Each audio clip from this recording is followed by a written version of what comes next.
Scott for Aquarius Home Services. Summer's packing up and chilly mornings are sneaking in. Don't face them with a cranky furnace, flickering lights, or a water heater that quits mid-shower. With $98 off any furnace, electrical, or plumbing repair, we'll fix the headaches so you can sip cider, rake leaves, or just pretend to rake leaves. Aquarius, local, trusted, and earning the right to be recommended. Schedule today at AquariusHomeservices.com. Hey, this is Randy Shaver. Along with Kevin Gorg, we host the show Fantasy Huddle on Talk North. Each week, we're going to break down the matchups for the NFL season and try to give you the best chance to win your fantasy football games each and every week. Join us for Fantasy Huddle on Talk North.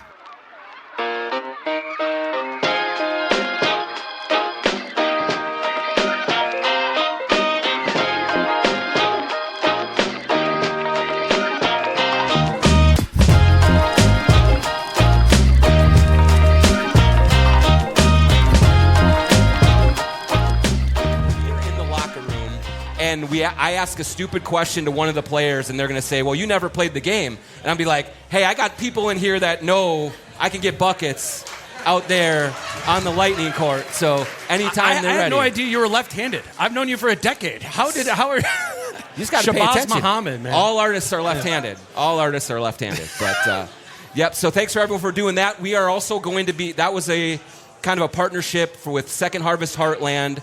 We're going to be doing kind of with Headflyer a little bit of a charitable partnership all season long. Crunch time, my beer is coming out at the start of the Timberwolves regular season. And if you come in and you get yourself some Crunch time, some of the proceeds will go to Second Harvest Heartland to support the food drives. Chris Finch is involved with that as well. And I think that later in this season, Chris Finch is going to do a show here, kind of raise some money for Second Harvest Heartland as well. Just like by himself?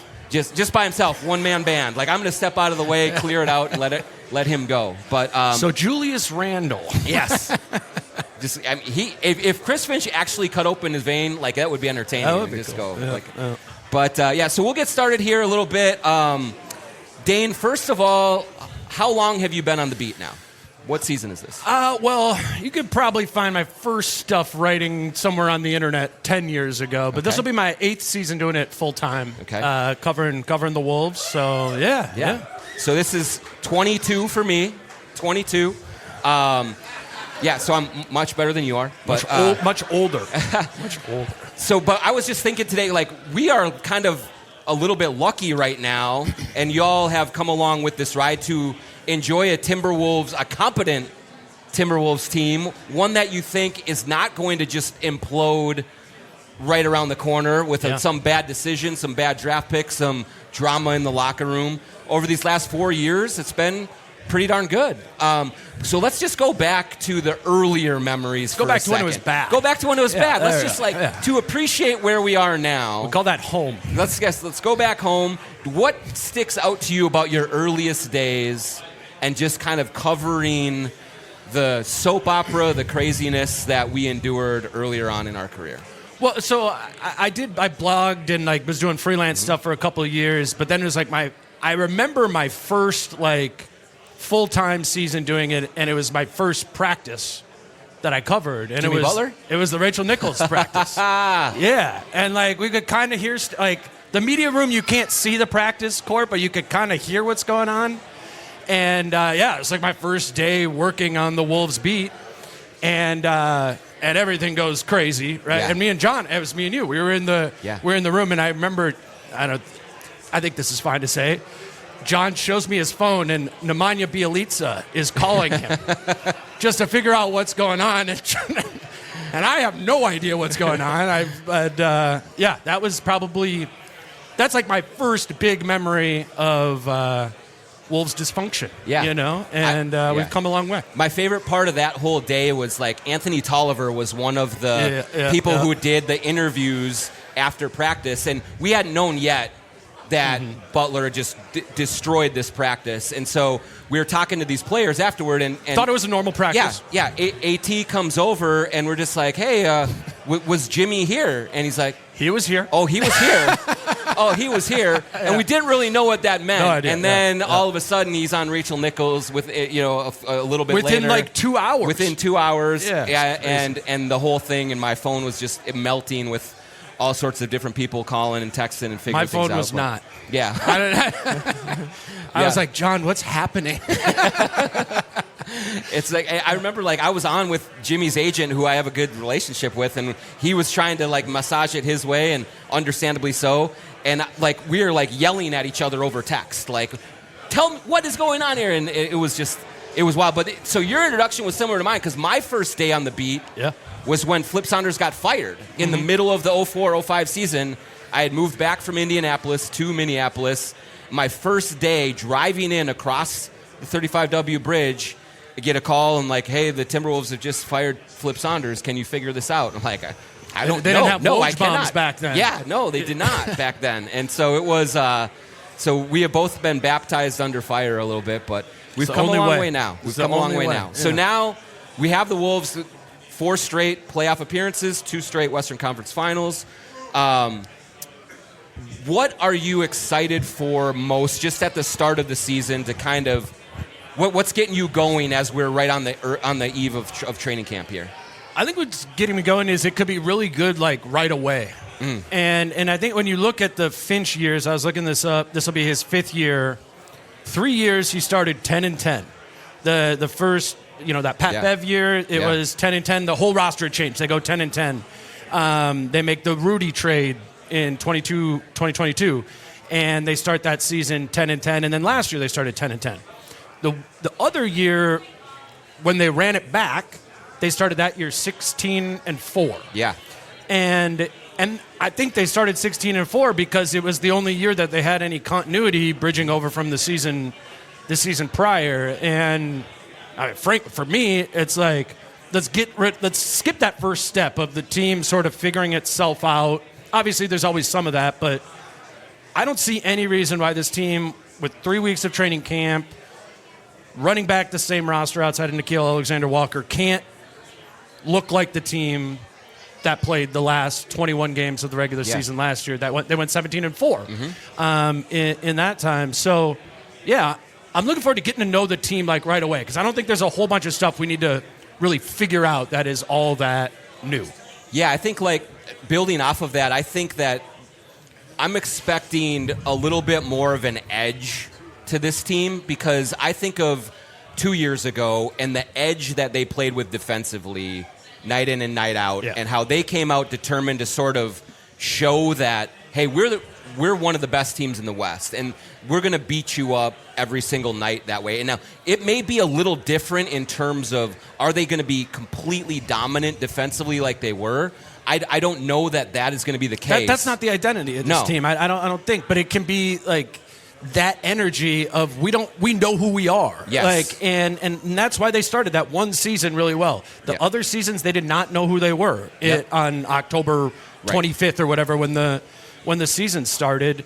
Can it be the best defense in the league? I mean, they have good defensive personnel, maybe, but that team just knew what they were about. Right. They knew what they were about, and I think this team does too, even though it's a little bit – they're better on offense than they were that other season. So. Well, yeah, and then if you take sort of the messaging that we've heard about the summer workouts to heart, which some of that can be embellished and some of it can be wishful thinking, but a lot of what you hear is that the gym has been full for weeks. Mm-hmm. Anthony Edwards has been there leading things for a long time. And I was at Julius Randle's house last week, and he was talking about... Good humble brag right there. Yeah, I'm kind of a big deal. If you didn't know, I'm kind of a big deal. But, like, he was talking about the feel of... Even though that they've made it as far as they have, they also have gotten flattened in 2 straight Western Conference Finals. And so there's a kind of like a chip on their shoulder in terms of we've got to go a lot more, and we have a lot more to prove. And so I do think that the way that they start this season, there could be just more of a competitiveness. I thought last season started soft. 100%. Like, I thought Rudy was a little bit satisfied with himself after the Defensive Player of the Year. I thought that they were lost a little bit trying to figure out Julius Randle and Dante DiVincenzo, and they just didn't compete night in and night out the way that they did the year prior. And I do think that there's going to be more compete at the start of this season with this group, given that, they did not like how it ended in Oklahoma City, and they've been kind of determined to turn that around. I actually think the being in Minnesota in the summer or even the fall thing is a good thing to highlight. Because you go back to the Tibbs days. No one was here ever. Nobody. I remember talking to Jeff Teague, and he'd been on the team for like 3 or 4, I don't know, however many years. It was his last year in Minnesota, and it was the year he was hurt. Yeah. And he's like, "You're from Minnesota? Like, why do you live here?" I'm like, "Well, like the summer. I mean, you've been here in the summers, and it's nice." He goes, "I've never been here in the summer." No. I'm like, "What do you mean, never? No days?" Like, no. He's like, "Nope, never been here in the summer." He goes, "Leave on the last day. I come back for the first day of training camp." Yeah. And that's what everybody did. That's what everyone did. They hated to come to work.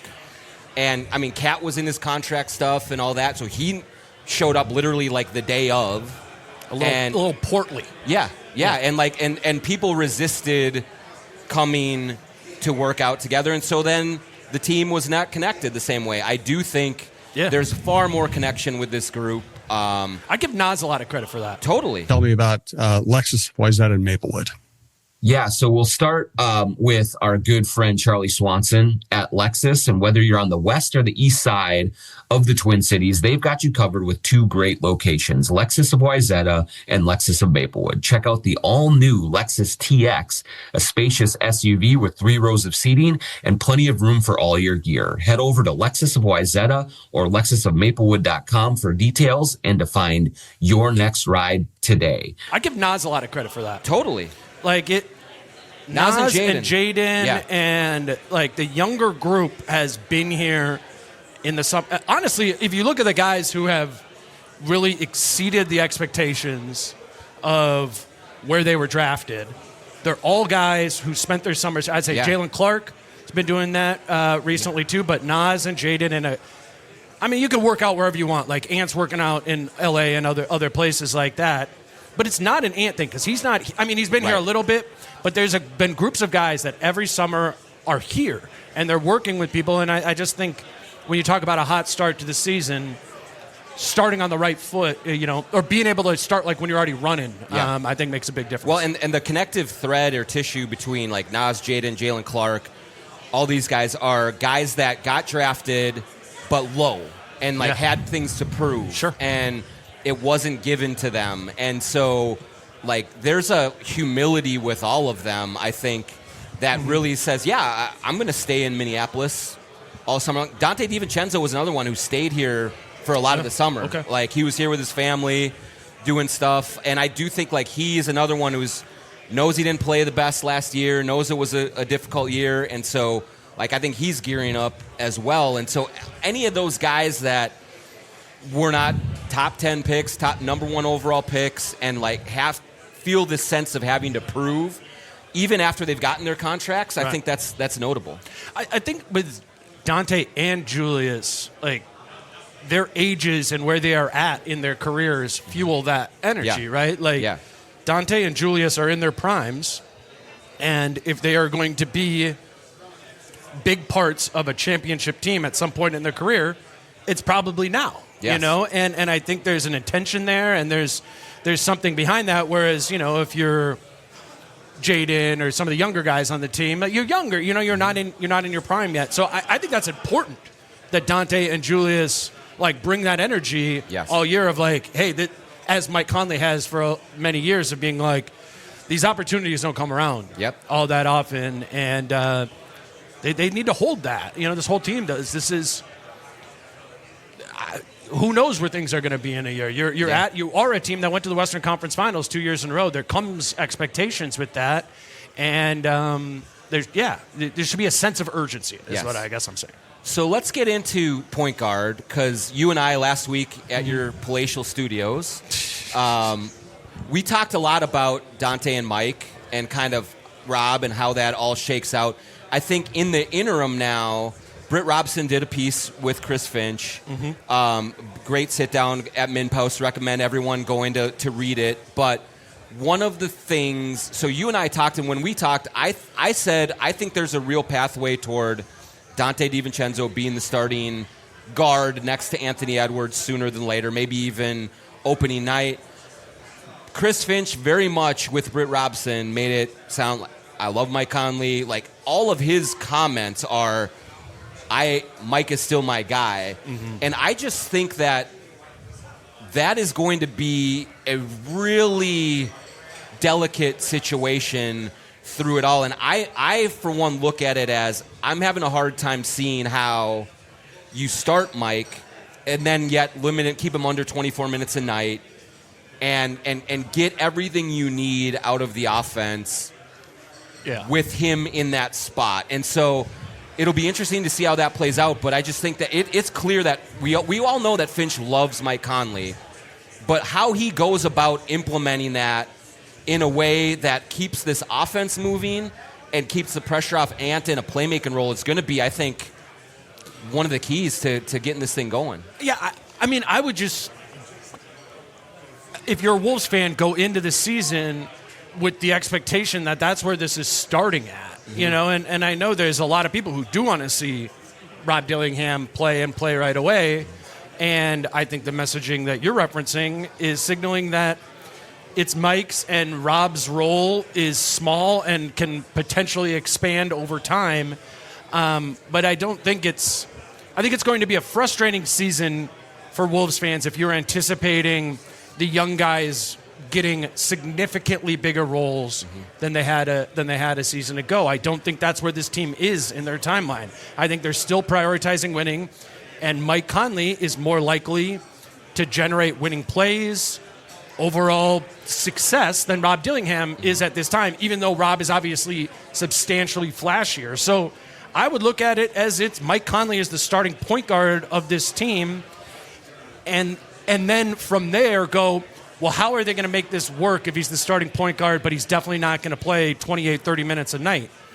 That part is what got messed up last year. Mike would play like the first 4 minutes of the game, wouldn't get a rhythm at all. It wouldn't touch the ball because like Ant and Julius are doing that, and so Mike's running corner to corner for 4 minutes, sub, he's out, comes back in and plays like 5 minutes in the second quarter. Like, if you're going to give Mike Conley a big role, the same role he's had on this team, I think you need to give him a role that he can get into a rhythm in. And that's the case to me for bringing him off the bench. Not because Rob Dillingham is better than him, not that I don't think that Dante DiVincenzo would be better than him, but I think you get the best Mike Conley if you give him 8-minute shifts and not these little 4 minutes, ding, ding, ding, ding, ding, and all of a sudden it's 23 and a half minutes for the game, and Mike has 4 points and 2 assists and 0 turnovers. Yeah. I don't know. I think I feel like you need to give Mike Conley more to stabilize the whole thing. I agree, but I also, like, if I have sort of see things differently than Finch right now, like, I know that he is reluctant to have Dante in a, like, playmaking role, which, okay, that's fine, but I do think that putting Dante next to Ant and maybe having just Ant be the main guy in that pairing, and then when you go to the second unit or Ant comes back in the second quarter, if he's with Mike, then Mike handles it, or Rob, and you can kind of take a little bit of the burden off of him. But I think right away, Dante's gravity as a shooter, Dante's defense, Dante's rebounding, I think are all going to be additive in a way that is not traditional point guard. But I think Finch has been a little bit reluctant to give Ant the James Harden keys, the Luka Doncic keys, rightfully so. But I think if they are going to go where they need to go, that's going to have to be what happens. And then having a guy like Dante off of the ball with Ant is just going to make them so much harder to guard and make it harder to load up on Ant. And so if there is something that he and I disagree with, I think that's the thing, is I think they're eventually going to have to get to more of that combination to really unlock everything that this thing is capable of. Well, it's also hard to play Dante DiVincenzo 30 minutes a night if he comes off the bench. Exactly. You know, and do you want to play Dante DiVincenzo 30 minutes a night? And probably. Yeah. Yes. I mean, he's probably the 5th, 6th best player on this team. So it's a weird roster construction. Yes. It is. It remains a weird roster construction, and it's a very I don't think it's a solvable puzzle, actually. I think there's like missing pieces or extra pieces or whatever, and I just think it's going to be something Finch messes around with over the course of the season. And specific to Dante, like, what did work with Dante last year? He didn't shoot it as well. He wasn't the Knicks version of him. But that second unit, man, that killed. When Naz and Dante and Nikhil were in there, that was nasty all year. And I think my goal, if I'm Finch, is how do I duplicate that with Dante and that bench unit? It's the same thing while giving him a little bit more with the starters. I think you take Dante's role and try to build on it incrementally rather than shuffling it all up. And I mean, I've said it before, but I do really believe that I think Dante needs sort of physical manifestation of we love you, we believe in you, you're a big part of this. Whether it is in the starting lineup or just whether it is high minutes, he's got to have that. Mike Conley can have his role change all the time and even without have it reduced without getting mad. Yeah. Like, I think Dante is just personality-wise is a guy, and he won't say this, but I think it means something to him. Oh, I'm in the starting lineup? Okay, that means you believe in me. Oh, I'm finishing games? That means you believe in me. And then he's going to play better because of that. Well, I think the finishing games thing is for sure on the table. Yeah. It was on the table last year. I think it should be on the... it is on the table. I think we saw last year that there were games that Rudy didn't close the game. There's games that Julius didn't close the game. I would like to see Finch put it more on the table, more opportunities when it's one of those Naz Reid games that he does close it. That's not to take away from Julius, who's a main piece of it, but if Naz is having one of those games and it's the third quarter and he's 5 for 7 from 3, ride him. Ride it, and let that play out there. And same with Dante. The main, I don't know. I just think you need to put Mike in a position to succeed. Yes. Rather than just leave him for dead. And I think a lot of people want to leave Mike for dead, and that's just not going to happen. No, that's not going to happen. It shouldn't happen. So it's a weird puzzle, and things conflict. I don't think we could diagram something up and be like, yeah, that's it. That's the one that makes perfect sense. They got to be fungible over the course of the season. Well, and that gets to the next point that I wanted to cover about Chris Finch, because he has already said with Brid and kind of with us as well of he wants to get 9 to 10 in the rotation. He wants to be flexible. We have seen this all before. I'm going to do my Kyle Teige impression right now, right? My wife will ask me while I'm at work, hey, John, when are you going to be home? And I will tell her I'm going to be home at 6 o'clock because that's when I want to be home. That's when I think I'm going to get home. That's when all of my best intentions are I'm going to be home at 6 o'clock. I'm home at 9 o'clock. Sure. With all of the things that come up and all of the work that goes into it. And then, she always knows. She bakes in an extra hour or two because I have this optimistic mind that this is what I want. I know this is what you want. I'm going to do everything I can to make that happen. Finch knows that everyone wants Finch is not getting home at 6 o'clock. Yeah, no way. He wants. We want to see Shannon. We want to see Johan Berenger. We want to see all of this stuff. He's like, yeah, I'm going to give this to you. Yes, this is what I'm going to do. But then when the bullets start flying and games are being won and lost, he does shrink down to what he wants to do, which has been validated. He has been validating it. But I'm just really curious because I do think night in and night out, if they play big against a big team, this is a Berenger night. If they play big, or if it's a smaller team, if Naz has it going, this is a Naz night. If Rob comes out in his first shift and hits a couple of shots and has a few assists, ride him a little bit more. But that takes a flexibility that he has not shown that he wants to be more regimented. He wants players to know what their role is. And so I think that's going to be a big challenge for him this season. Yeah, I don't think it's possible. Yeah. It's not. For Berenger to play in a game, which I'm pretty skeptical. Yes. I think Berenger's role will be the Luka Garza role last year. Mm-hmm. It'll be if somebody's hurt and they're big and you need another big out there, that's a play. I don't see. If you want to play Berenger, then somebody has to not play. So who's not playing? Right. And that's Terrence Shannon Jr. and that's Rob Dillingham, or that's those. It goes down the line. So yes, they're all going to play. It's an 82-game season. Guys are going to get hurt. There's going to be back-to-backs. Maybe Mike Conley, like you and I were just talking about before, takes back-to-backs off or something like that, and there's more minutes there. But teams are not playing 11 guys, and if they are, it like the Pacers did that some last year. It's like extremely disjointed, and you lose the rhythm and stuff like that. So what I think is it might just need to be going into a game, and to your point, if it's a bigger team, a smaller team, or whatever, however you want to match up with the other opponent, and you let the guy who's normally in the rotation know, like Rob, they don't have a 6-foot-tall guy on this team. You're not playing. It's not your night. Yep. You know, and or whatever. Maybe it's Shannon. Maybe it's Clark. Maybe it's Berenger. But I think that's where the flexibility is. The flexibility cannot be night to night, 11 guys, and they're all playing different minutes. It's not. There's 240 minutes. Like he said in the interview with Britt, he's like, well, Naz and Julius and Rudy are all going to play 36 minutes. That's 108. Yeah. There's 96 minutes in the front court. Like it just doesn't. It doesn't line up. It doesn't line up perfectly. And there's just you be patient with. Like last season, I think what messed it up, and we got so weird about the 8-man rotation thing, is nobody got hurt at all for like the first 2 months. So it was just like 8 guys for the first 2 months. It was like, whoa, and then guys started getting hurt, and now you're like, too many guys are playing. Luka Garza is playing. You're digging deeper into the bench and going that way. So I think if the injuries can be sprinkled out evenly, then yeah, maybe you can make this all work. But otherwise, I don't know. I could just already picture the outrage. Yeah. Over how little Rob Dillingham's going to play. Yeah. And that's just going to be what it is. You know. And Finch knows better than we do. He does.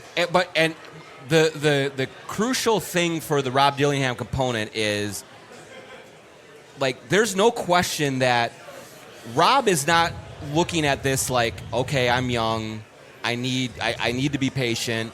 Like all young players, most young players, he's like, I'm ready to play right now. Mm-hmm. Put me in there, and I will show you what happens. And if I'm only playing a few minutes a night, I can't get in that rhythm. And so how they manage his expectations is really going to be hard, I think, because he is coming into this, and they are telling him, Rob, Mike Conley is the only other point guard on this roster. So if you do what we need you to do in a year, you're going to earn this. But he has been a Kentucky recruit. He's been a youth, like a social media sensation. Yeah.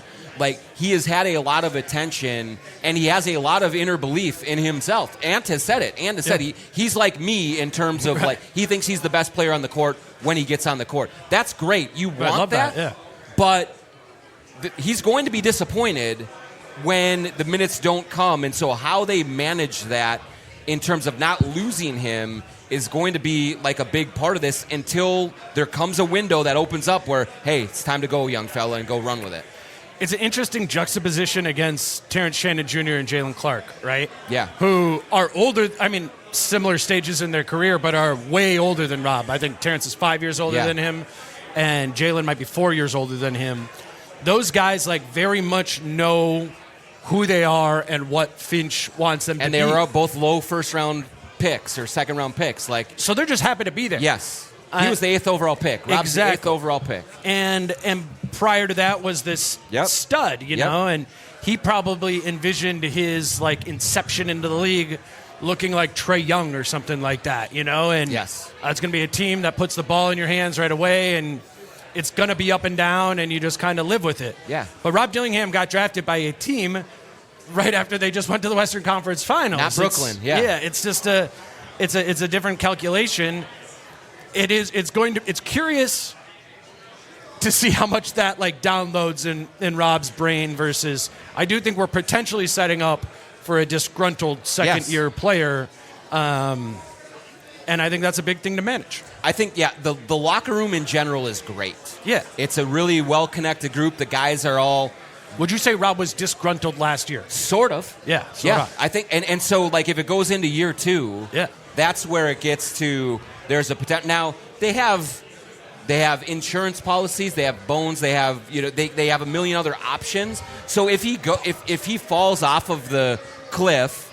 It's not going to be the worst thing in the world and completely untenable, but I just don't think you want that. And if you're looking at asset management and development, getting him to a point where he feels that way, I think should be like the absolute thing you want to avoid the most. Mm-hmm. And so even if early in the season it isn't great, I do think that you need to get him out there and play a little bit and just like have him feel included and have him feel like there is a pathway, even if he messes up. It can't be Josh Minot where you get beat on one back door and you're out. Like that can't be the case. Well, if you look at last year in the games that Rob Dillingham actually played in, it was when the opposing team had a very small point guard. Yes. And it was like exclusively those games. Yeah.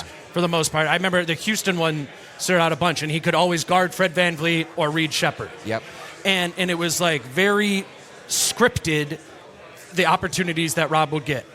I think you can open the script a little bit. You have to. You do. It's too finite of a window that way. But it's not going to be a full book. No, he's not going to start. Like that's not happening. How many? Okay. First 10 games of the season, you go to basketballreference.com, Rob Dillingham has averaged how many points per game? Or not points, minutes per game. Minutes per game. I think it needs to be like... No. What do you think it will be? Well, what it will be? Probably like under 10? Yeah, I don't know if he's going to play in all those 10 of those games. See, but like I would argue that early on it should be 15, and like because you can make up ground if you really believe in the infrastructure of this team, the connectedness of it. Like there should be some stomach for we are going to weather a little bit early because we will be okay. Like last year that wasn't the case, understandably so. They're fighting tooth and nail for everything, trying to figure out the trade and all that.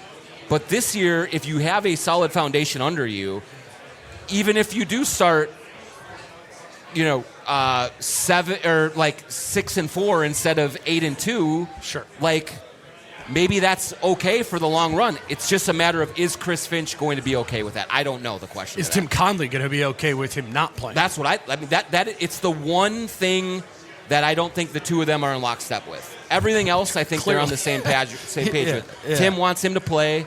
Tim believes in him, and Chris at least wants to see it before it just like he gives it to him, and so it's going to be an interesting. I think that's why training camp will be important. Totally. What does Rob look like in training camp from Finch's perspective, and what is Rob's attitude in training camp from Finch's perspective? I think that at least sets the scene of what the point guard position will look like. Yep. Well, this is the Jon Krawczynski Show from Talk North. We're brought to you by True Vision, Lamb Chops, TSR Injury Law, Princeton's Liquors, here with Dane Moore. That's it? At Headflyer Brewing. We have a few others, time to time. And we have Lamb Chops is in the corner selling stuff. We have all sorts of, we're going to do a raffle a little bit later. If Samantha's here, we can come up for a second and talk a little bit about Headflyer Brewing. And then we'll take a little break, and we'll come back and do the second half of the show. So, Dane, can you give... I'm out. Everyone give it up for Samantha from Headflyer.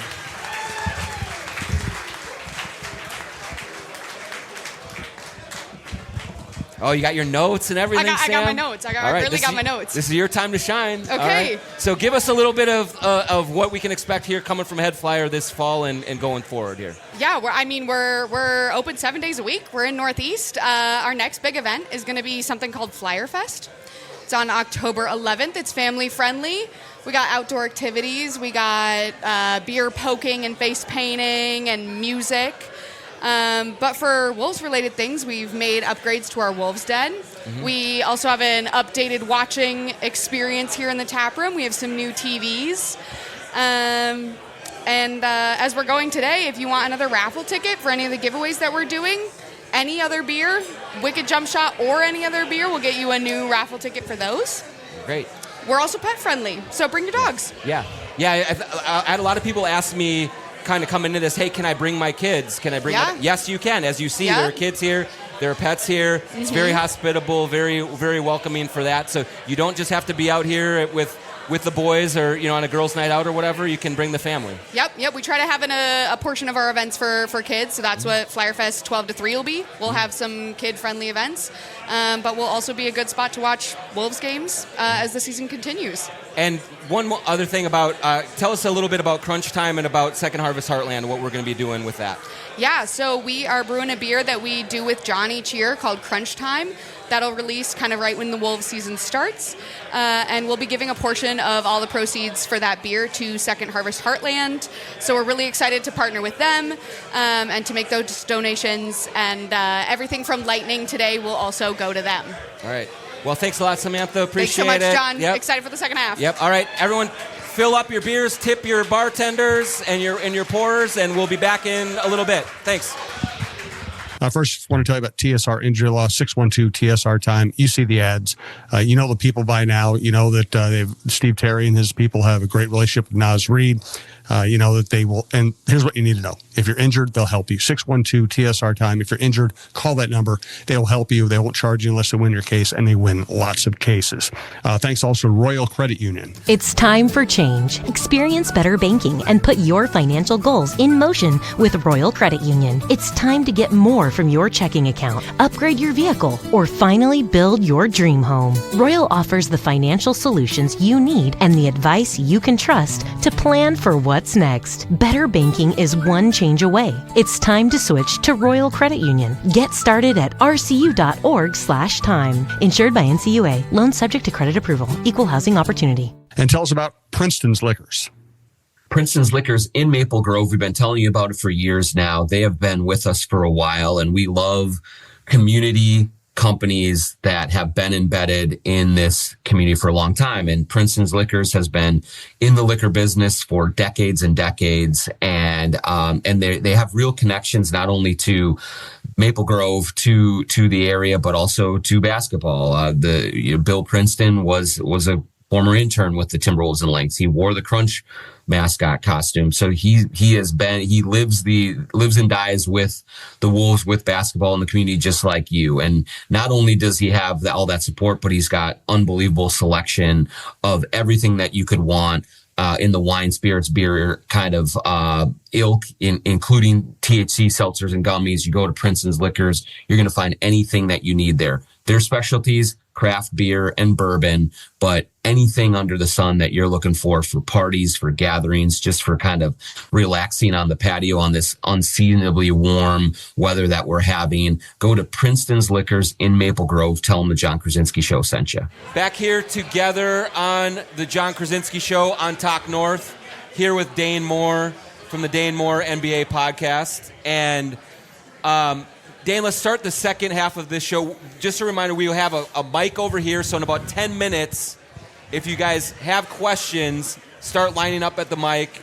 We'll answer those right at the end. We'll get to a couple of subjects here and then get into fan questions. But I wanted to talk a little bit, Dane, about like this idea of growing Jaden McDaniels' role. Sure. And it is complicated because so many of the minutes that Jaden plays are with Anthony Edwards and Julius Randle, and they take up so much of the offensive oxygen.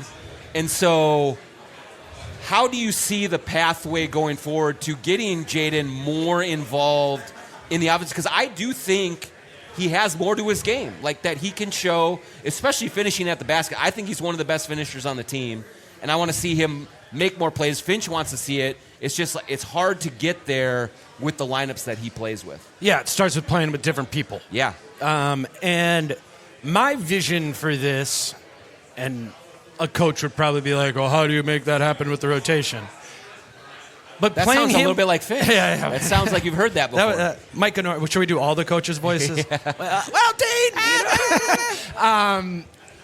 I want Jaden to play with Dante and Naz in the way that Nickeil did. Okay. You know what I'm saying? Like, yeah. I said all last season, the Wolves' third star was Naz, Dante, and Nickeil off the bench. Mm-hmm. And the numbers bear that out. They won those minutes by 1 million. I think that if Jaden's out there with 1 or 0 of Ant and Julius, the offense craves him then. Then right. you need Jaden McDaniels for offense. And I think I think that's what Jaden doesn't need doesn't need the ball forced to him. He needs to be playing with personnel that allows him to find his space a little bit more often. And I could see some with Rudy, but there's so many blockers in the starting lineup to playing through Jaden. Ant has the ball in his hands. You want to have Mike have the ball in his hands sometimes. You want Julius to have the ball in his hands sometimes. Rudy just is in the way by the basket, and that gets in Jaden's way. I'm not saying bring him off the bench, but if you can manipulate the rotation in a way where he becomes a primary offensive creator in a second unit type group, I think that's how you get a lot more from Jaden. And then in time, when Julius moves on from, I'm talking about years down the line, right? Then Jaden, I just don't think there's room for him in the starting lineup to be we're going to give you a lot of usage. That doesn't. I would like to ask Finch that. Where do you see Jaden getting more opportunities given the personnel he typically plays with? The one kind of on-ramp to that is that there would be no one happier for Jaden to have more opportunity than Ant. Yeah. If Ant, I really do believe that if Ant had to give up a couple of shots for Jaden to get from 13, 14 points to 18, 19, I think he would do that over the long haul if he saw it, because he really wants Jaden to succeed. But it has to happen Jaden has to be assertive enough too and be like, hey, I'm going to take this and go. And this will not be a case of, one player Ant getting jealous of Jaden or no, it's my turn to shoot. Ant will empower Jaden if they could get to that point where he feels comfortable enough asserting himself to go forward. To play a little bit of the other side of it, or maybe an explanation for why it doesn't happen, I think if you start directing offense to Jaden and it's a high pick and roll and Jaden's up there and all the rest of the defense is looking at it and can rotate and help, I don't think Jaden's coming through and cooking everybody in that sort of way. Right. You need Jaden to be a secondary option there. If you go back and I remember Finch said one time, we're looking to increase his pick and roll opportunities, right? We want to use Jaden in pick and roll more. So I went and I watched his pick and rolls, and none of them are by design. It's there's 6 seconds left on the shot clock. Jaden's out here and he's Rudy, come screen, Yep. And so I don't think we know. I think it's a little theoretical of what it looks like within a bigger role for Jaden, just because we haven't seen a directed intention to giving him the ball. And to that end, I'm not sure we know it would be. There might be diminishing returns to scaling it too. Right. If it was obvious that it would work and that it could be as efficient and effective as Julius and Ant, it would happen, and you would decrease Ant and Julius some too. I don't think it's necessarily something that's just sitting there and Finch has been ignoring. Do you know what I'm saying? Yeah, totally. And that's why I actually think that probably the avenue toward it is just more in transition and Jaden grab and go. When you get the defensive rebound, go. And or get out and run and then find somebody who will throw an outlet pass. Which is that's been a search that is ridiculous how hard that's been. But I just think that he is the best finisher in transition, I think, on the team. He gets there and he uses his length, and even if it's a little that little turnaround pull up in the lane, that goes down. I know it's going in. Yep. I think a sibling of Jaden in transition. Well, okay, so why Jaden is good in transition, right, is he can go down and there can still be a guy in front of him and he can kind of Euro and finish over him, right? Yeah. He's big. He's 6'10". Yeah. Something similar to that is playing him in the dunker spot around the basket, is sort of your Ant or your Julius or whatever. You're driving the basket, you draw it to, here's a lob to Jaden, here's a drop off. That Jaden, he just grabs it and he's up there. He's at the rim because he's so long. I think that's where Jaden could get a lot of easy points, is just right around the bucket. The problem is, how do you play Jaden in the dunker spot? Right. He needs to play the 4. Yeah. And we were just talking about that before with Nas, Julius, and Rudy. Your big man minutes are largely taken up there. I think Jaden, whereas earlier in his career, playing power forward, I think hurt him a little bit. Right. He's just not strong enough. He wasn't. And I think he is now. He is now, yes. Or he's like... he's feisty enough. Understands physicality better. Yes. You know what I'm saying? Like, I think Jaden could finish and be effective around the rim on defense or on offense, and then I think he can also guard the rim on defense too. He can be a 4. But that's and that's where like I'm intrigued at least by what if you invert Naz and Jaden, like, and have Naz as the spacer and Jaden as at least offensively. Yeah, you're right. That would work. Like as that. I hope Finch is listening to this. He'll probably, that's a good idea. No. John, But you could like if Julius is I think Julius will play more perimeter orientation, catch it at the elbow, catch it on the perimeter, dribble handoff, kind of be a hub for passing and stuff like that. And then if Naz is perimeter oriented as a pick and pop big, you could then in that setup play Jaden underneath the basket. I just think, I mean, Jaden's role right now is so many threes. Yes. And there's times where it's money, but like Jaden's never going to be a high 30s. Not never. I mean, I know he's had some good 3-point shooting years, but I don't feel confident in a game that Jaden gets 8 wide open threes that he's going to make 3 of them. There's going to be games that he does, but yes, it's not like in the aggregate. You can't have a regular diet of that. Yeah. So I think that's a big you got to figure that out, Finch. Yep. We've been talking about it, and I understand it's complicated with the roster that you have, but he's been talking about the Brit thing. He called him the next Scottie Pippen 4 years ago. We got his part of Scottie Pippen was offense. Right. Of course. So it's, I don't know, that's on the coaching staff to kind of figure out how to expand that bandwidth for him offensively. One of my favorite Jaden moments last year was we were in the locker room. He had a good game, and a lot of it was that get to the elbow, back someone down, turn around, and rise up and shoot over him. And he just said, "Well, yeah, I just realized I'm taller than most people." I'm like, "Well, thanks, Jaden. What did it take to get you to that point?" But that's kind of what the mentality of Jaden is. That's also what he said. The first time when he had 10 rebounds in a game, and we asked him about it, he goes, "Yeah, it's easy if you just go down there." Yeah, right. Go grab him. No, he's a trip, man. That's good. The other thing that's been interesting in Britt's column, but also in talking to people. Chris Finch has talked about Shannon. Certainly, everyone's really high on Shannon, and I do believe that there were people last year that, hey, Shannon should have played actually a little bit more. Rob is off the table in terms of, should he have played more or not. I think people believe that Shannon should have played more a little bit. But the thing that has rung true to me now, or at least is getting my attention, is that he's saying that TJ as a defender is – his potential as a defender, his potential as a playmaker, which tells me that they are looking at him in a different way, at least to start, than just what I thought he was game wrecker, transition, put your head down, and get to the basket, knock people over, and score at the rim.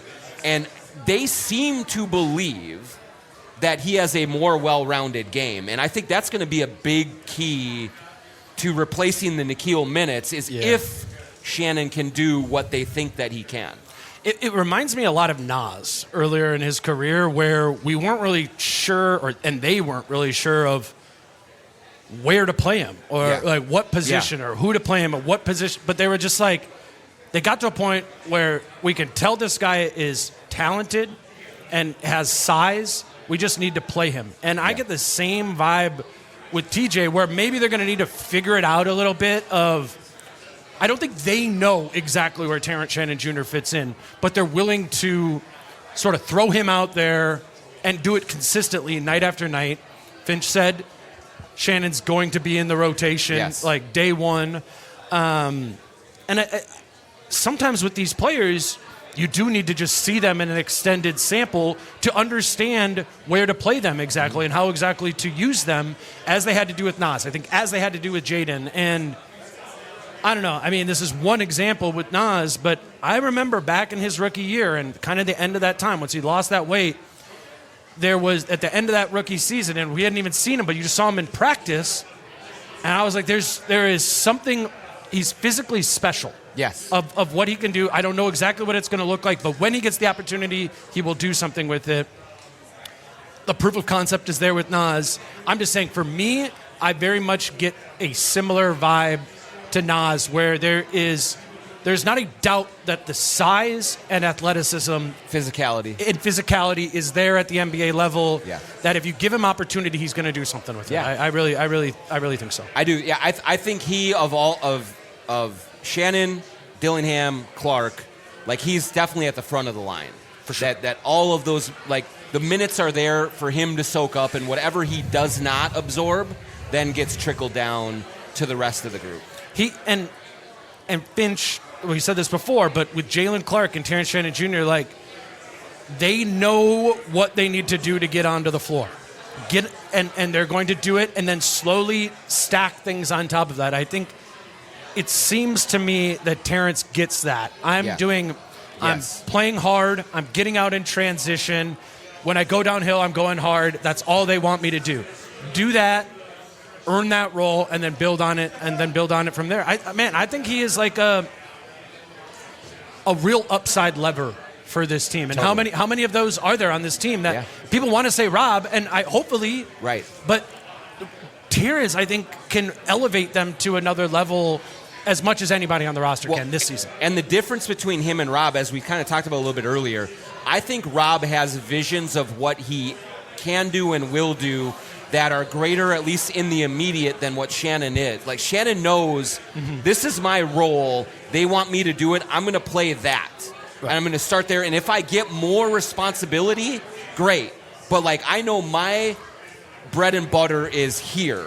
And so I'm going to stick there. Where I think that Rob wants to be bigger, like wants more. And so accepting a role, like Finch talks about all the time, like Nikhil finally accepted who he was as a player, and that was the key to getting him to where he got in the last couple of years.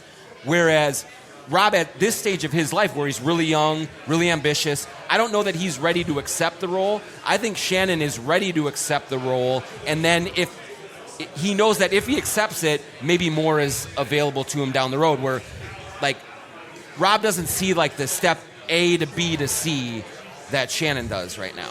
But when you were 20 years old, were you more Totally. receptive to no.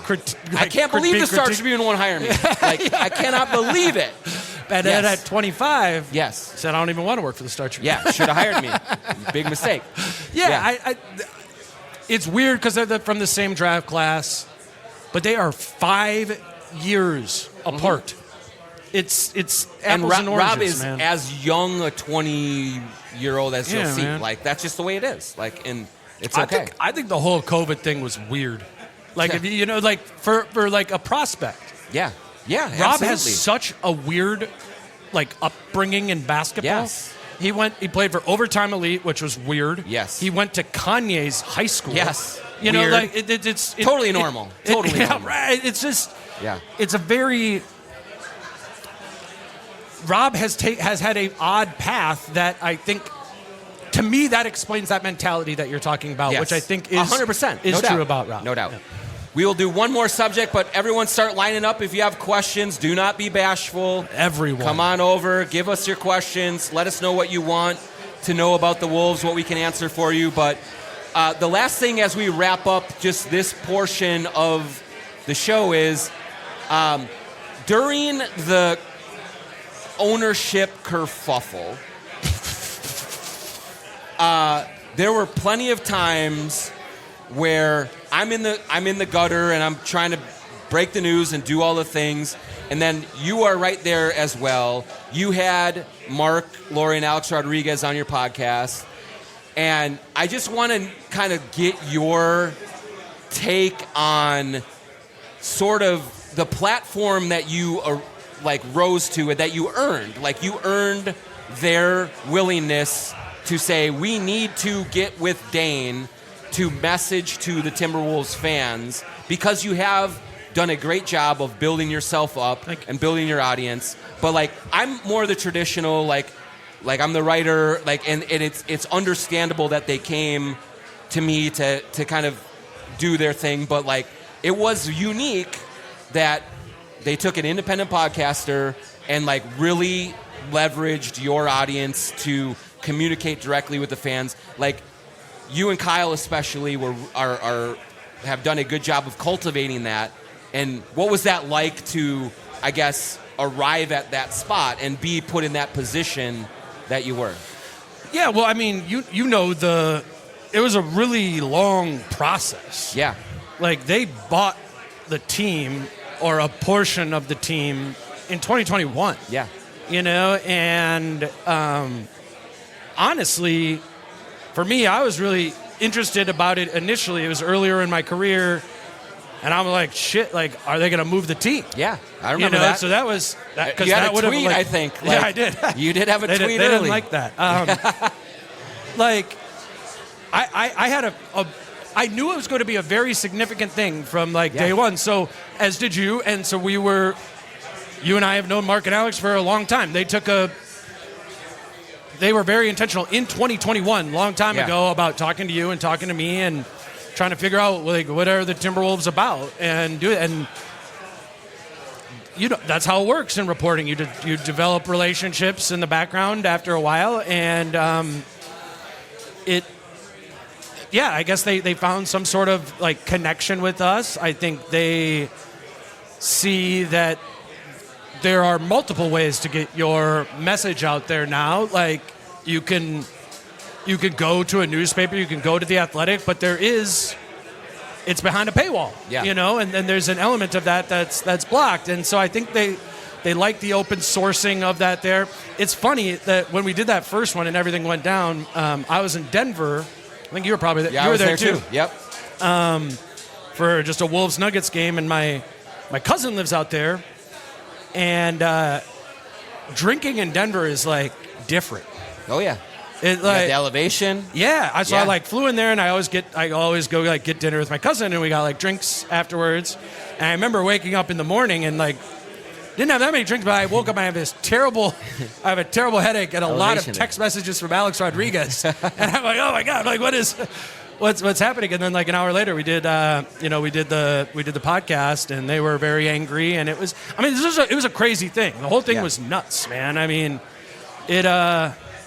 I really do believe that there's value in stability, and there would have been of just having that all be done. You know, yes, it was a weird thing internally in the organization. It was very like split. There were Glenn people, and then there were Mark and Alex people, and it was problematic for a lot of years there. And I don't know. So I'm glad they came on and did that, and glad we have the relationship with them and everything. But most of the time, I'm just glad that we can be done with this stuff. Dude. Like it's just like, all right, you own the team. Like let's just do it. You know, just be the owners. And I do think that's what they want to be. You know. Yes. They don't strike me as like wanting to meddle a bunch in it. Like they know what they know, and as highlighted by the Matthew Caldwell hiring recently to be the new CEO, or the hiring they made of like they get their whole thing. You know this, right? Is like hire the best of the best and let them do their thing. And was I like somewhat skeptical of that at first? Like, oh yeah, that sounds like a nice thing to say. But everything they've done, has kind of laid that down to I think put themselves in a good place. And I mean, look how much money they made. You know, like it worked. Not a bad investment. It worked. But very, very cool of them. It's very cool that they care about something outside of the bottom line. I do believe that. I think they care about a connection to the fan base, and I know that to be true because at a very early stage in 2021, the number one thing I was asked about is what's it like here? What is the fan base like? Why is there such a connection to the Timberwolves when they've been as bad as they have been? So to me, that seems like really good owners to have. First, tell us about True Vision Institute. True Vision Institute in Bloomington. If you're watching this on YouTube right now, you are seeing that I have no glasses. I haven't had them for more than a year now. I was at the Vikings game just on Sunday night and running into a few people I hadn't seen in a while. And, they said, hey, you're not wearing your glasses. And so it's all thanks to True Vision. I mean, it is so much easier. Life is so much easier without having the hassles of contacts and eyeglasses. Go to truevision.com, set up your consultation. When you go in, I just was so impressed by what the thoroughness and the welcoming environment of True Vision. You go in there, you're a little nervous, you're wondering, you're trying to figure things out. They take you through everything. They are the nicest people ever. They will make you comfortable. They will help you get to whatever vision correction method is right for you. I chose LASIK from True Vision, and I would do it 1,000 times out of 1,000. So go to truevision.com, set up your consultation, tell them the Jon Krawczynski Show sent you, and then get yourself down to True Vision in Bloomington, see Dr. Chu, see all the wonderful people who work there, and get going with your life here. You'll be kicking yourself after it's over that you didn't do it 10 years earlier, just like I did. Thanks also to Shepherd Goods and Lamb Chops clothing line. sglambchops.com is the place to go. Use the promo code JONK20 for 20% off anything you get at Lamb Chops. They have all the best casual wear you could ask for: pants, shirts, hoodies, sweatshirts, hats. Everything that you need is at Lamb Chops. You can go there, you put in that JONK20 code and get your stuff, and you can wear that out on a night in the North Loop, feeling very stylish and comfortable out on the town, or you can be lounging around at home, watching TV, watching these football games and the soon-to-be basketball games, watching the Lynx play in the playoffs and feel good in any mode. And what I like, again, about Lamb Chops is Jordan, Craig, they're in here, they're in the community, they're sitting courtside at Wolves and Lynx games. They are cheering, living and dying with the success of these teams, just like you are. So support the places in the community that support us. Go to sglambchops.com, promo code JONK20 for 20% off anything you get at Lamb Chop. Mm-hmm. Yeah, we'll see how it goes. All right, we have a question. Is Glenn going to be at games? Yeah, he is. So he has his seats for 10 years. So they will be there. So from like 84 to 93. How old's Glenn now? Yeah. 84. Okay. Yep. So yeah, he will be there. Once he hits 93, he's like, all right, I'm staying in Mankato. Well, maybe keep him there as long as he wants. He's 200 years old. Not quite. All right. Yep. You have a question? Go ahead. Yeah, I'm really coming around to I'm thinking the Wolves are going to win the title this year. Win the title this year, he says. He said, besides Ant becoming MVP this year, what do you think would be the second most critical, player advancement or leap to get there? Yeah, I think it's Jaden. I think it's Jaden taking that next step from sort of like really good defensive player, occasional offensive guy, to pseudo Scottie Pippen, where it's much more consistent defensively because he was not consistent defensively last year. Right. And it's also empowered offensively so that he is an 18-point-a-game guy. Right now, the way that the defense approaches the Timberwolves is we're putting our worst defender on either Jaden or Rudy, and a lot of times it's Jaden because it's a smaller guy, and we're just going to shake your hand if you beat us with that. Jaden did that with the Lakers game one, right? Yep. And there needs to be more of those nights where it's clear that, hey, if you put your worst defender on me, I'm taking you wherever I want to take you and scoring as much as I want to and dominating that way. If he goes that way to true two-way guy, then I think you're looking at something special. I'm high on Julius Randle this year, but I'm going to say Rudy Gobert. Okay. Yeah. I think there's a world where, if there is a world where Rudy Gobert can be the defender that he was 2 years ago, the impact of that is gigantic. I think they were the number 1 defense that season, the number 6 defense last year. And I think that's a bigger gap, night to night than you think it might be. That team strangled people. Yeah. And Rudy was I looked it up. It was like they gave up the second most mid-range shots that year and it was the second worst percentage. It was Jaden coming down from the top, and it was Rudy coming to meet the guy in the mid-range there. And they squished teams into the middle, and teams no one shot threes. No one shot threes. And it was just inefficient over and over again. I think Carl actually, in hindsight, really slid into that 4 role very well next to Rudy. But can the defense again be the Rudy Gobert defense that just is a problem every night? Is a problem every single night, and can Rudy give you a little bit more on offense? Maybe that's a bigger question because he hasn't done that before. But the defense alone, getting back to that level of defense, I know it's not sexy or anything like that, but the impact, at least on regular season winning, I mean, it could be 5, 6, 7 games. I really believe that. And at 33 years old for Rudy, that's probably a bit of an open question if he can do it. But I mean, man, the way Rudy takes care of his body, like I am not thinking of the drop off of the mid-30s center in the way that normally happens. And if it doesn't, I think Rudy could be really good again. Rudy at the start of last year was not what he was. Like, not good. Now, as the year went on, as the year went on, he became the defensive Rudy, at least effectively advanced analytics-wise. That that 17-4 stretch, Julius was awesome, but Rudy was also a big part of controlling things more defensively than he did. Yep. At the start of last season, he was not Rudy.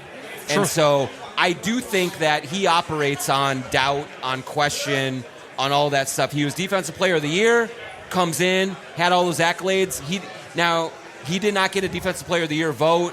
I think there will be a little bit more of a chance for him to play with more motivation. So, yeah, I think they need more of a consistent Rudy as well. I was looking up Defensive Player of the Year odds this week, and Wemby is no number one will vote for Rudy again. I know, but it's, which is stupid, and the media's dumb. But that's it. No one will do it. The Wemby is the favorite to win it. Yeah. And then the next highest is Chet, and that's 6.5 to 1. Do you know what Rudy's odds are to win Defensive Player of the Year?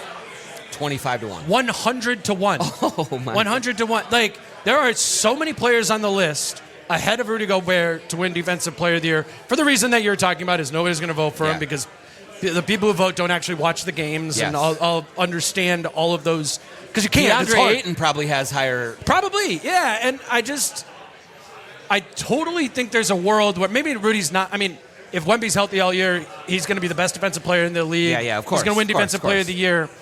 But can Rudy be like the 4th best defensive player in the NBA? Absolutely. I absolutely think that. No and that is not, as far as I can tell, that is not at all baked into the prognosis of what this team is going to be this season. Well, and Rudy does not have to be that way in the eyes of voters who just don't want. He just has to be like in reality on. Yeah. And that's all that matters to the Wolves. Dude, he also has to be good during the regular season so they win regular season games so they don't end up in the play-in. Yes. Like, I know, I mean, it sucks. He's a big driver of winning. It sucks in the playoffs that it's an issue. It does. But the other side of it is if he is the Rudy Gobert that he's been, even last year, that gets you regular season wins. What if Rudy doesn't play in 10 more games last season? They are not the 6th seed. They are in the play-in tournament. Absolutely. And then if you're in the play-in tournament, there's no way you're going to the conference finals. Yep. I just... No doubt. It bothers me as much as anybody, the limitations of the offense for Rudy Gobert, but that does not mean his overall impact is minimal. Like, I don't know.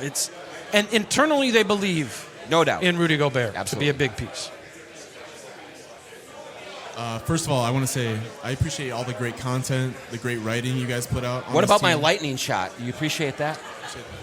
I don't know, he did his hat. I don't know what that meant. You like this? Yeah, I like that. Yeah, this is a 1993 vintage. That's solid right there. I appreciate that. Solid. My question for you guys is, besides the trees and the classic court coming back, what are you most excited about for this upcoming season? For me, I got to say, we obviously lost Nikhil, integral part of this team, in my opinion. So I'm excited to see Terrence's growth. Terrence Shannon, I think he's got a good opportunity to take some minutes there. But yeah, I want to know what you guys are most excited about in covering this next season? I'll go off the grid a little bit. Like, I am excited to see Beringer. Like I don't think he's going to play a major role, but like I want to see how they are starting to groom him going forward to be the Rudy successor, because everything that I've heard is that, man, this kid is special. So I want to just see that up close, because I do think that the Warriors talked a lot about two timelines with Kuminga, with Moody and Wiseman, and then Steph and Clay and Draymond, and they could not make that connection. But I do think that the Wolves have a better chance of making that two timeline connection with Rudy and Mike and Julius, and then with Ant, Jaden, Nas, and then if it's Rob, if it's Shannon, if it's Beringer, like, then you really have a chance of making this an extended window. And so if he's as good as people are telling me, like, I think that you're going to see nights every once in a while where it's like, holy shit, like, this guy is like something. And so that's what that Summer League game was. That's what that Summer League game was. Like, game one is just like, oh my God. And so, like, I'm excited for Ant and Jaden and all of those things, but just on a granular level, what this kid could be and what he becomes over time, I think really holds a lot of cards for what they're going to be for the next 5-10 years versus the next 1 or 2.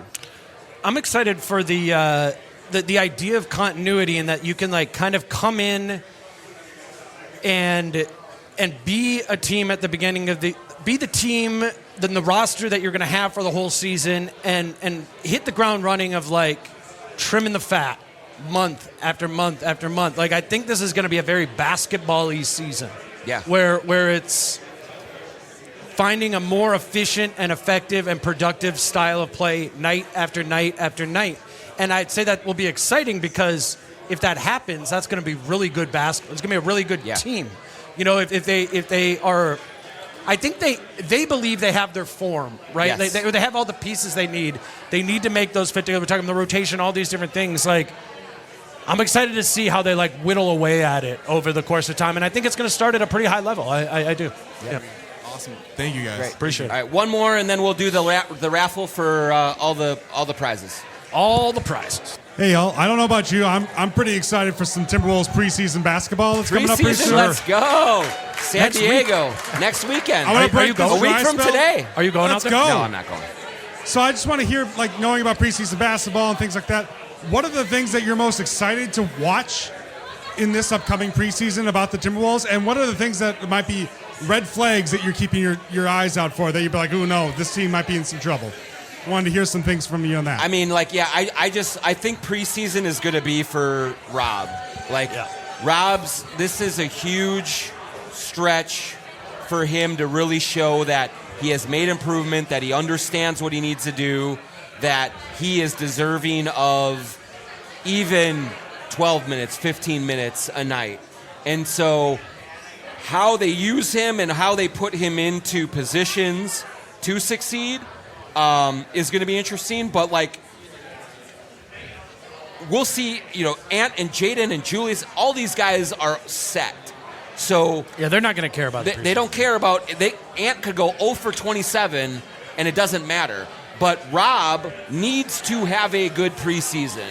And so his mentality and how he approaches that, and then what he does, to me, is going to be very, very telling on what happens early on in the regular season with him.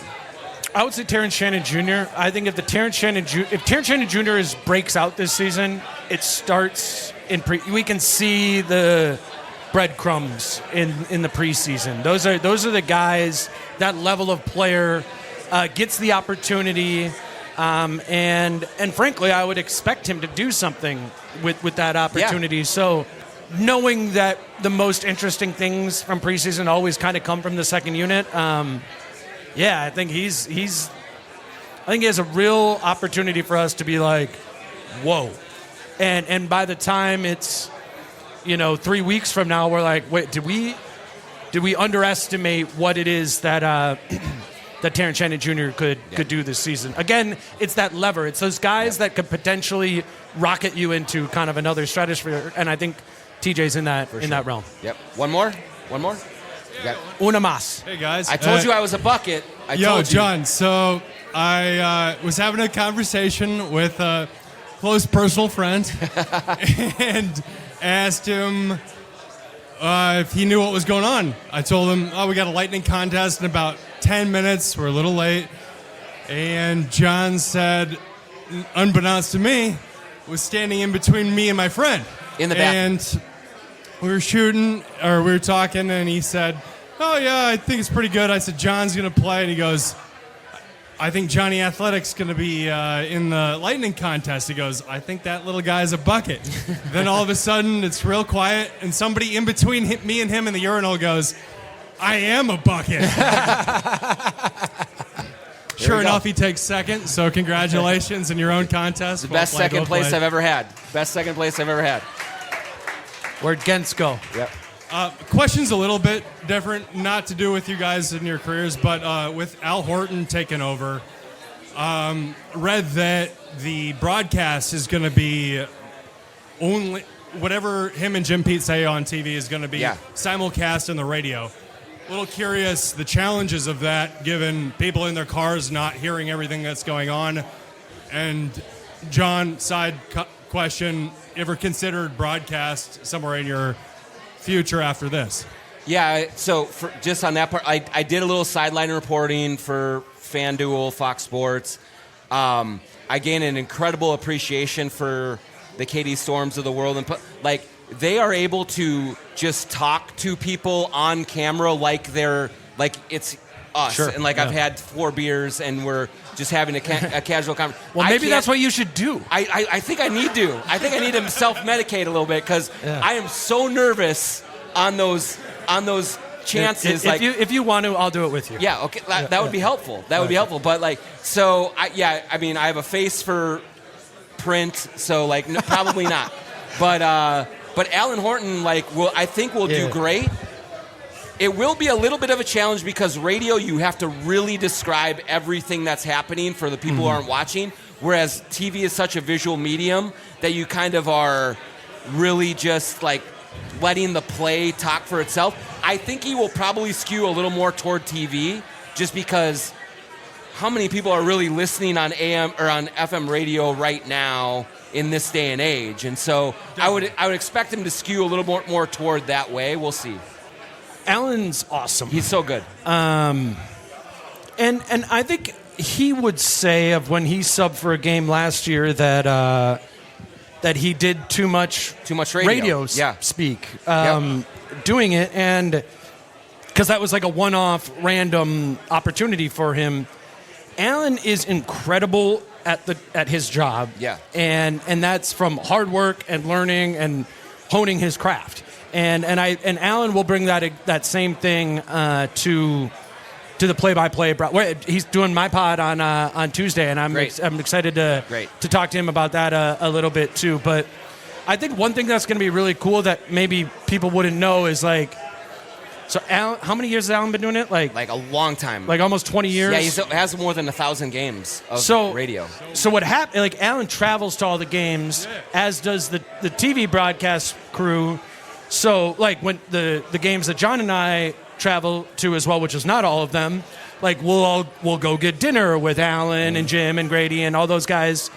And I say that to mean that Alan and Jim know each other extremely well. And they will, and Jim was a big proponent of Alan getting this opportunity.